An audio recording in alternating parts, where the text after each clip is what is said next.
Hello friends, welcome back to our channel CAD master. Friends, ये video हमारे AQAS series का second part है। I recommend you, अगर आपने फर्स्ट वीडियो नहीं देखा है तो पहले आप वो वीडियो देखिए। I have given link under description. अगर आप ऐसा करते हो तो आप एक सीक्वेंस के साथ हमारा ये सीरीज पढ़ पाओगे। दोस्तों, ये जो AQAS सीरीज है ये स्पेशली जो लोग डिप्लोमा या डिग्री कर रहे हैं या बीटेक कर रहे हैं, स्पेशली जो फर्स्ट ईयर में हैं, जिन्हें वाइवा एग्ज़ाम फेस करना होता है ऑटो कैड का, उनके लिए डिज़ाइन किया हुआ है। साथ में ही जो लोग ऑटो कैड पढ़ रहे हैं या फिर जिनका ऑटो कैड कंप्लीट हो चुका है and if they are searching the jobs, तो इंटरव्यू फेस करने में जो प्रॉब्लम्स आ रहे हैं, ऐसे हमारे फ्रेंड्स लोग ये वीडियो का बेनिफिट ले सकते हैं। दोस्तों, मैं हूं आतिश बावनकर और इस वीडियो में मैं आपके लिए लेके आया हूं AQAS। AQAS means AutoCAD question answer series. Friends, ये जो AQAS सीरीज है, इसे हमने 4 स्टेज में डिवाइड किया हुआ है। तो ऑटोकैड का कंप्लीट कोर्स का क्वेश्चन आंसर्स आपको एक 4 स्टेजेस में हम देने वाले हैं। That is totally free of cost. तो ये जो सीरीज चलने वाली है, इस सीरीज में पहले पार्ट में हम कवर करेंगे units, limits, interface, draw tool and object selection. दोस्तों, जो सेकंड सीरीज होगी, उस सीरीज में हम कवर करेंगे status bar, modify tool panel, hatch, gradient, text, property and table. ये जो कंटेंट होता है ऑटोकैड का, इसके बारे में हम डिस्कस करेंगे। इन थर्ड स्टेज दोस्तों हम कवर करेंगे डायमेंशंस का part, then layers, blocks and attributes, utility and clipboard. तो मोस्टली काफी सारे इंटरव्यूज के क्वेश्चंस इस पे डिपेंड होते हैं। दोस्तों, हमारा चौथा सीरीज जो रहेगा, उसमें हम कवर करेंगे groups, design centre, tool palettes, layout managements, plotting and printings and customisation. So ये चारों सेक्शंस में हमने एंटायर ऑटोकैड को कवर किया हुआ है, जिसमें ऑलमोस्ट जो क्वेश्चंस इंटरव्यूज में पूछे जाते हैं वो कवर है। तो दोस्तों, अगर आप भी इस सीरीज का बेनिफिट लेना चाहते हैं तो अभी इमीडिएटली इस चैनल को सब्सक्राइब कीजिए और बेल आइकॉन को हिट कीजिए, सो दैट आने वाला नेक्स्ट वीडियो ये इमीडिएटली आप एक्सेस कर पाएंगे। और ये सभी वीडियो एक वॉइस के साथ हम एक्सप्लेन कर रहे हैं विथ आंसर्स।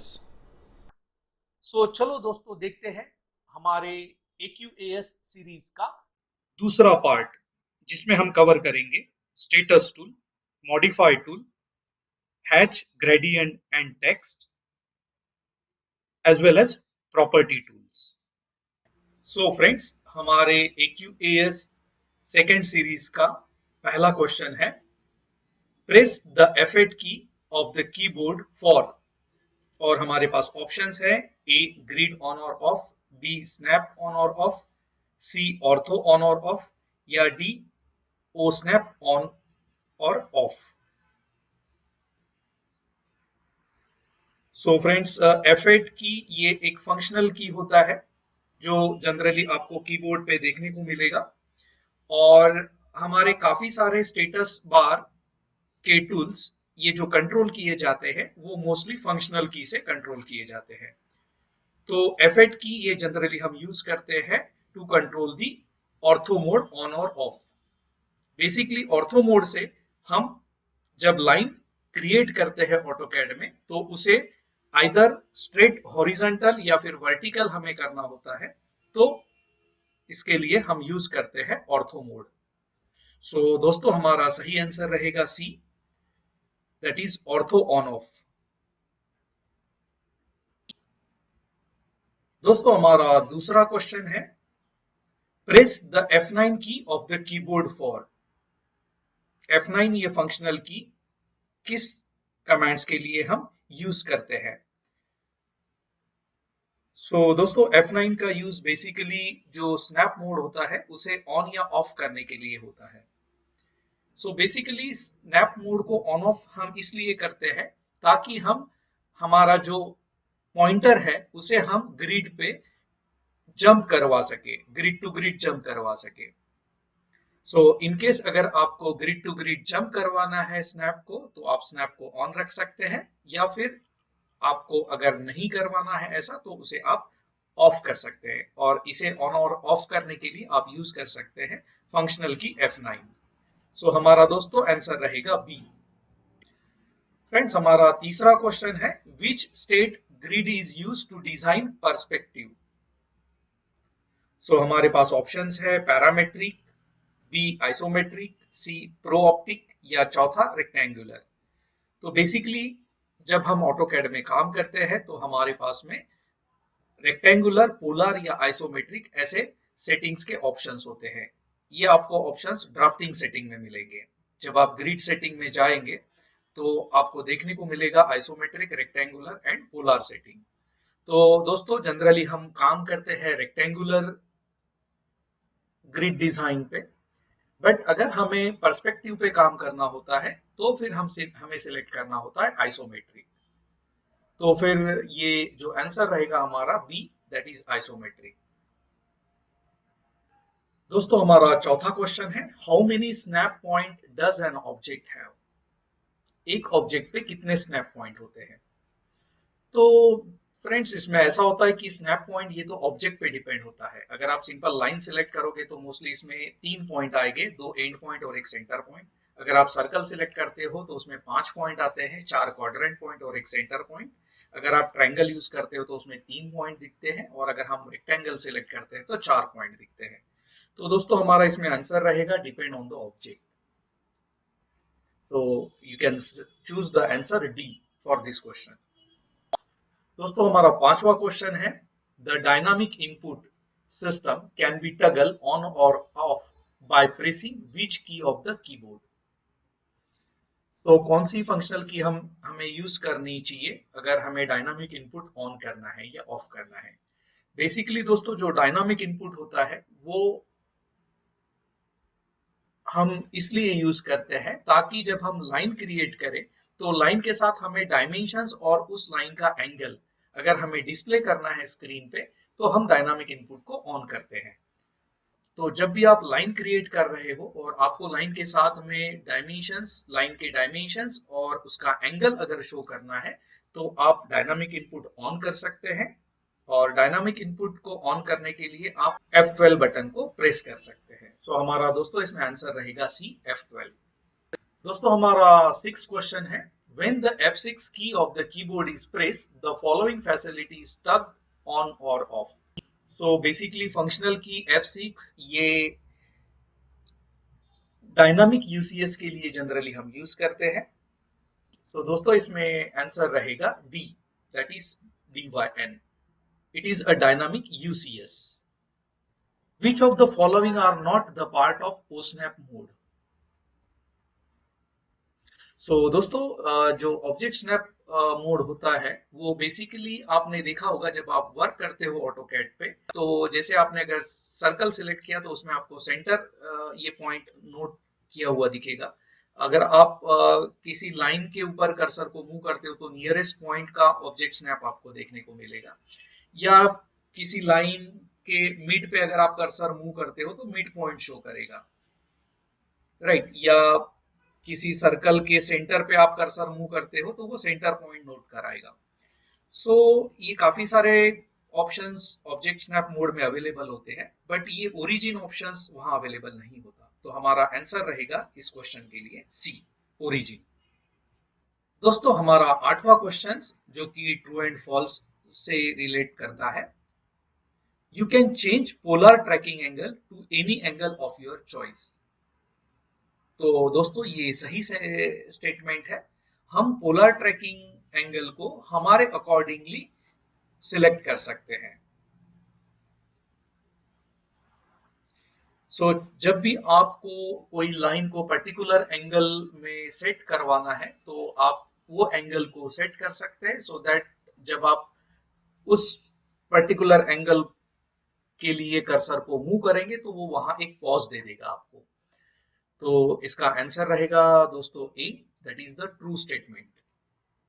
दोस्तों हमारा नेक्स्ट क्वेश्चन है, दिस आइकॉन रेफर एज। तो ये आइकॉन बेसिकली ऑब्जेक्ट स्नैप का आइकॉन है, तो आप दोस्तों इसके लिए ऑप्शन ए चूज कर सकते हैं, ओ स्नैप। दोस्तों हमारा नेक्स्ट क्वेश्चन है, दिस आइकॉन रेफर एज। ये जो डिस्प्ले आपको दिख रहा है आइकॉन, ये आइकॉन बेसिकली पोलर ट्रैकिंग का आइकॉन है, तो हमारा ऑप्शन इसके लिए रहेगा C, that is polar trekking.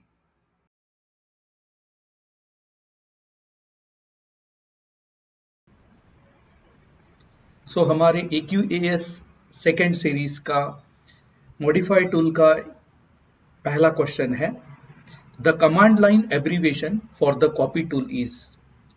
Copy tool का एब्रीवेशन मतलब शॉर्टकट की क्या है? तो दोस्तों इसमें आंसर है ए, दैट इज सी।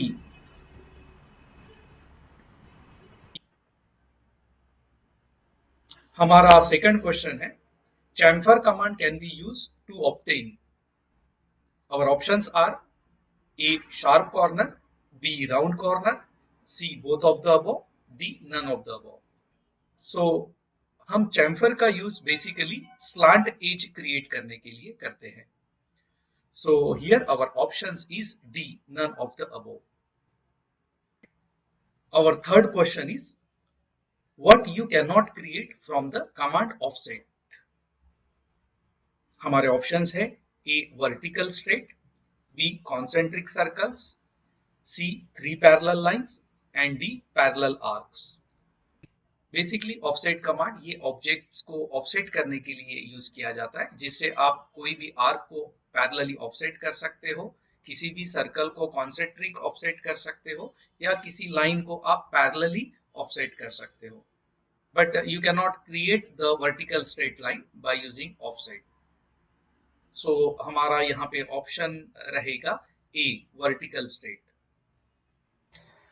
हमारा चौथा क्वेश्चन है, objects are rotate around the, और हमारे ऑप्शंस है bottom of the object, B base point, C centre of the object and D origin. So किसी भी ऑब्जेक्ट्स को जब हमें रोटेट करना होता है, so once we use the rotate command in AutoCAD, तो उसमें हमें वो ऑब्जेक्ट सिलेक्ट करने के बाद बेस पॉइंट पूछता है। So here our option is B base point. हमारा पांचवा क्वेश्चन है, a polar array create a new objects, और उसके हमारे ऑप्शंस है in a grid pattern, B in a rectangular pattern, C in a straight line and D all of the above. So basically polar array ये हम circular pattern create करने के लिए करते हैं। कोई भी ऑब्जेक्ट अगर हमें सर्कुलर फॉर्मेट में चाहिए एक पैटर्न के फॉर्म में, तो हम पोलर अरे का यूज करते हैं। तो इसमें हमारा ऑप्शंस रहेगा B in a circular pattern. हमारा सिक्स क्वेश्चन है, स्केलिंग ऑब्जेक्ट्स मेक देम। उसके ऑप्शंस है A smaller, B bigger, C either small और bigger and D none of the above. So scaling objects हम बेसिकली यूज करते हैं to magnify the object, whether it is a small or big। तो हमारा इसमें option रहेगा सी either smaller or bigger। हमारा next question है, the command line abbreviations for the mirror tool is. Mirror command का short की क्या है? सो दोस्तों इसमें मिरर कमांड का शॉर्टकट की होता है MI। सो इसमें हमारा आंसर रहेगा ए। और next question is, when using the rotate tool the angle of rotation is in the following direction। जिसमें हमारे पास ऑप्शंस है A clockwise direction, B anti clockwise direction, C directions in which the cursor is move and D there is a no fix rotation direction. So AutoCAD में जो default setting होती है जिसमें rotations का जो एंगल है वो एंटी क्लॉकवाइज रोटेट होता है। सो इसमें हमारा आंसर रहेगा बी एंटी क्लॉकवाइज। हमारा नेक्स्ट क्वेश्चन है, when using the stretch tool, और उसके ऑप्शंस है circle can be stretch into ellipse, B tool has no effect upon circle, C be careful because circle can be erased, and D none of the above. So friends, अगर हम stretch command use करते हैं तो basically line या कोई object apart from circle ये stretch हो जाता है, क्योंकि सर्कल ये क्लोज लूप एंटिटी होती है, इसीलिए we can not stretch the circle, और इसीलिए हमारा ऑप्शन रहेगा D none of the above. हमारा नेक्स्ट क्वेश्चन है the join tool can be use for joining, और इसका आंसर है any two arc, B only arc और line in line with each other, C any two line or splines, and D any object can be joined to each other. Join ये tool basically line या फिर spline को join करने के लिए use किया जाता है, सो इसीलिए हमारा आंसर रहेगा सी एनी टू लाइंस और स्प्लाइंस।